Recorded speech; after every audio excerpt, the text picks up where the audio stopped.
এই কি ব্যাপার, কয়টা বাজলো? ঘুম ধরে গেছে আবার। মাম্মাম, এখন কি দুপুর নাকি বিকাল হয়ে গেছে? আজান কখন দেবে? হ্যাঁ, দেখে তো মনে হচ্ছে এখনই সময় হয়ে গেছে। না, কয়টা বাজে দেখে আসি। হাম্মাম, চলো না একটু বাইরে যাই। ভাল লাগছে না বাসায় এতক্ষণ। চলো একটু গুড্ডুদের বাসা থেকে ঘুরে আসি। নাকি হুলোটার বাসায় যাব? দেখি তো বাম্মা কি করে। এই কি, তুমি রোজা নাই বম্মা? কি খাচ্ছ বম্মা? কি খাও তুমি?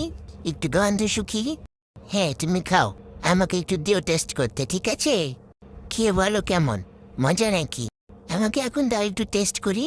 না দিলে কিন্তু সবাইকে বলে দেবো তুমি রোজা রাখোনি। এই বম্মা, একটু দাও না। কি আসছে মনে হলো, কার পায়ের আওয়াজ শুনতেছি। ঠিক আছে, তুমি খাও, আমাকে দিতে হবে না। একটা কথা বলি মাম্মা, বিশ্বাস করো, আমি বম্মার ঘরে গেছিলাম শুধু দেখতে যে বম্মার কিছু লাগবে কিনা।